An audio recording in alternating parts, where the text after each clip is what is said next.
Hello everyone, welcome to my channel. आज एक नए टॉपिक के साथ बात करने वाले हैं एक और यात्री इब्न बतूता के बारे में। तो ये जानकारी आपको अच्छी लगे तो इसे लाइक, शेयर और कमेंट ज़रूर कीजिए। तो शुरू करते हैं। मोरिश यात्री इब्न बतूता का जन्म मोरक्को के तंजीर में 1304 ईसा में हुआ था।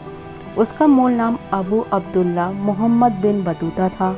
उसका परिवार वहाँ के अभिजात परिवार में गिना जाता था। उसका परिवार उच्च शिक्षित था और कहीं न कहीं इसका प्रभाव इब्न बतूता के जीवन पर भी पड़ा। उसे यात्रा करने का बहुत शौक था। उसने अपनी पहली यात्रा 21 वर्ष की आयु में आरंभ की।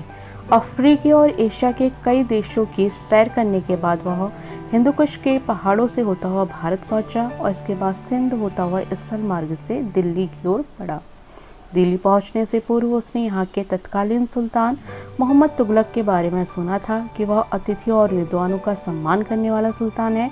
तो वह उससे मिलने गया और उससे दयापूर्ण विवेचना की। सुल्तान ने उसे दिल्ली के काजी के पद पर नियुक्त किया। इब्न बतूता ने ये पद बहुत संकोच के साथ तभी स्वीकार किया जब सुल्तान ने उसके साथ 2 सहायकों को भी नियुक्त किया, परंतु कुछ समय बाद किसी कारणवश सुल्तान ने उसे काजी पद से हटा दिया और दोबारा फिर से उसे उसी पद पर नियुक्त किया।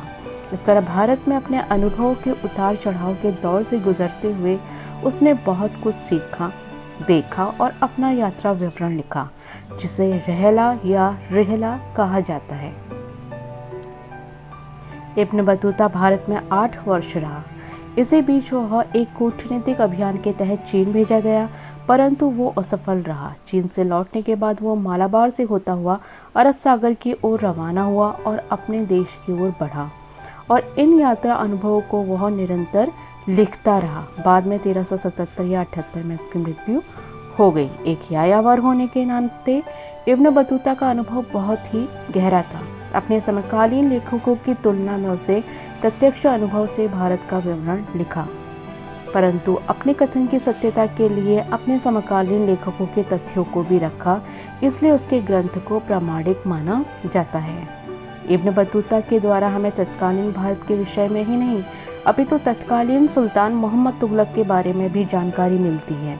वह भारत की सामाजिक, राजनीतिक और धार्मिक स्थिति के साथ ही भारतीय अर्थव्यवस्था की बात भी बताता है कि वहाँ के विभिन्न रीति रिवाज के अलावा यहाँ की कुप्रथाओं जैसे सती प्रथा की बात भी वो करता है।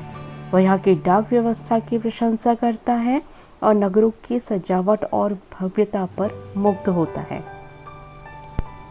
हिंदुस्तान की कई वस्तुएं इसके लिए विचित्र और नई भी है, जैसे पान और नारियल।